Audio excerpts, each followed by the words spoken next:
Hello everybody. Today I will be reviewing the movie Mission Impossible Dead Reckoning Part 1. This movie is an action slash adventure film. It's 2 hours and 43 minutes long. So I should say 3 hours really. Um, you know how I love reviewing movies, and I've been in the movie industry myself, being extras in movies. But why Hollywood making these movies? It's like every movie that's coming out is about 3 hours long. It's like, come on. And it's like back in the days, back in the 70s and 80s, and you know how they was making these movies so extra long. I'm like, man, we don't need it to be that long. So I don't know why they keep doing that. Like I said, this Mission Impossible movie, it would have been perfect if it was cut down to 2 hours, because it was unnecessary scenes in this film that didn't need to really be in here. And I always gotta say, you don't have to make a long movie to make it great. I don't know why directors and producers act like they got to make these 3 hour movies to make it great. You can have a simple. To me, I think the max for a movie should be 2 hours. I say an hour and a half, 2 hours to get your point across. That's just my opinion. But it was still a great movie. Ethan Hunt and the IMF team must track down a terrifying new weapon that threatens all of humanity if it falls into the wrong hands. With control of the future and the fate of the world at stake, a deadly race around the globe begins. Confronting by a mysterious, all powerful enemy, Ethan is forced to consider that nothing can matter more than the mission, not even the lives of those he cares about most. So, bottom line, they fighting for this key that holds power to change the world. They fighting. Everybody's like fighting for this key, this missing key. So, the director of this film is Christopher McQuarrie. He's the writer of Top Gun Maverick, which was a great movie that I saw last year. And I like how he blended all the great actors together, and he's putting their talents and skills to the test. And I like this. Great job, Christopher. Now I'm gonna go over the cast members, not all of them, but the ones that stood out to me. And of course, everybody know Tom Cruise played Ethan Hunt. He was an IMF agent. I'm gonna say Tom Cruise. He never disappoints in his performance. Man, Tom Cruise is like one of the most passionate actors in Hollywood. I gotta say that. He just every time he acts in a movie, he makes it so serious, and you can tell he practiced on his craft. He's kind of similar to Denzel Washington, one of my other favorite actors, where they they're really passionate about what they do, and they want to give their fans, a great experience and a great time watching their films. They really do a great job doing that. They appreciate their fans so much, and they make sure they enjoy the movies. And like I said, Ethan Hunt, I like in this movie how he's so unpredictable with his actions, and it raises the stakes for the movie, and it makes it so flawless. So I like this. I like this. Tom Cruise did a great job with this film. Now the next cast member is Haley Atwell, a very gorgeous actress. She played Grace in this film. She's very talented. I love her in the Marvel movies too. Marvel's the Avengers movies. She did really good in that too. She also carried this film with her expressions and emotions. She did a great job keeping you intrigued where you can really gravitate to her.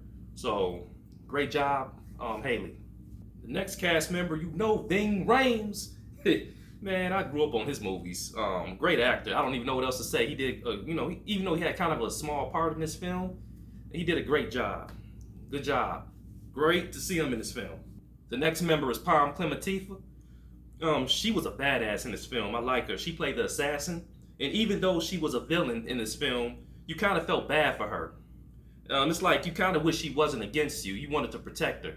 So you kind of have some mixed feelings watching her character. It's like even though she's on the bad side, she's also a good person in heart. It's kind of confusing, but yeah, you'll watch the movie, you'll feel that way. Then you have Esa Morales. Yeah, he played Gabriel in this film. He was the main bad guy, the powerful terrorist in this film. And he was trying to rule the world with this AI system, artificial intelligence. So, yeah, I like the other previous movies he played in. So yeah, he's a great actor. He did a great job. And if you watch this movie, just don't watch it for the action. This movie gives you great lessons. It gives you great lessons about AI, artificial intelligence, how it's becoming a threat to society. And that is true. Y'all need to wake up now. This is the future of technology. It can be a good thing or a bad thing for us.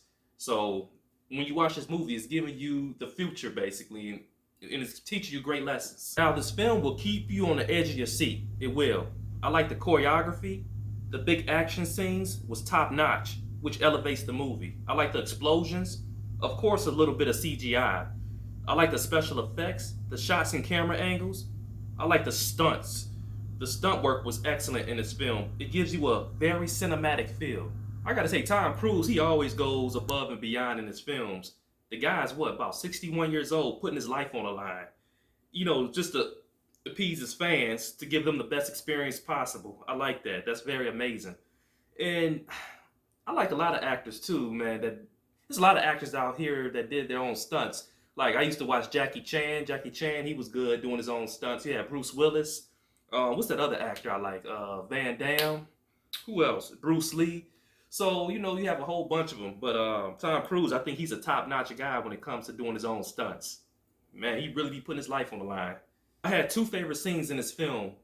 I like the scene where he was riding his motorcycle off the cliff. I was like, wow, he actually did that. People don't know. That wasn't anything that was special effects, anything. He actually rode his bike off that cliff, rode the motorcycle off the cliff, and he had the parachute. So I was like, yeah, he really did that stunt himself. And I like the scene where he was fighting on the train. Of course, he had some type of, special effects and CGI in that one. But that was an epic scene. I like when he was fighting on the train. If you watch this film is similar to Fast X, that Fast and the Furious movie that came out a couple months ago. But I mean, the better version of the Fast X. And it's mixed with a little bit of John Wick too. And I like they had a little bit of humor, and it fits well in this movie. Now, I did have some dislikes in this film. I'm trying to figure out why everybody filming in Italy. Fast and the Furious did it, and the other movies are. It's like they tearing up Italy. These people in Italy, like, man, can y'all stop tearing up our city? So it's like, damn. Then, even though the acting was amazing in this film, the storyline wasn't cohesive enough. It wasn't put together very well. Some parts in the film was very hard to follow. It was very irritating sometimes to follow. This could have been executed better. I'm just saying. And now, some of the characters in this film didn't really need to be in this film. I mean, some of the characters I was looking at, it's like it was pointless of them even being in here. It's like they could have got rid of at least half of them. So, yeah. Now, was this the best Mission Impossible movie out of the whole franchise? No. And was it the worst? No. So I gotta say, no, my favorite Mission Impossible movie is Ghost Protocol, the one that came out in 2011. Now that was the best one. But besides this was a decent movie. It was good. And now they're about to come out with part 2. Now, Mission Impossible Dead Reckoning Part 2 is coming out. Probably, I don't know though, because they're doing this writer's strike. The writer's strike been going on for a little bit. And now the actors, actors are going on strike. So they might push this movie back even further. So I don't know. And shout out to the people that's out there, all the actors and all the writers. Because I understand how it feels. Because like I said, I used to be in the movie industry a little bit, being extra in movies. And you want to get paid right. Especially, I don't know. It's just crazy. So I shout out to all the, writers, out there going on strike and all the actors. So I get it. But yeah, I'll be coming out with a part 2. And I'm going to give this movie an 8 out of 10. An 8 out of 10, which is a good grade anyway. A decent movie. Like I said, I had some dislikes. But besides that, great film. Great film. Great job, Tom Cruise. He never disappoints in his movies. So, yeah. So I'm glad y'all enjoyed this. I hope you enjoyed this movie review. And please subscribe to the channel. Leave some comments in the section. And just hold tight for a minute. I'm about to, right now, as soon as I get done, hanging up this, I'm going to reveal Barbie. So, yep. Y'all have a good day. All right.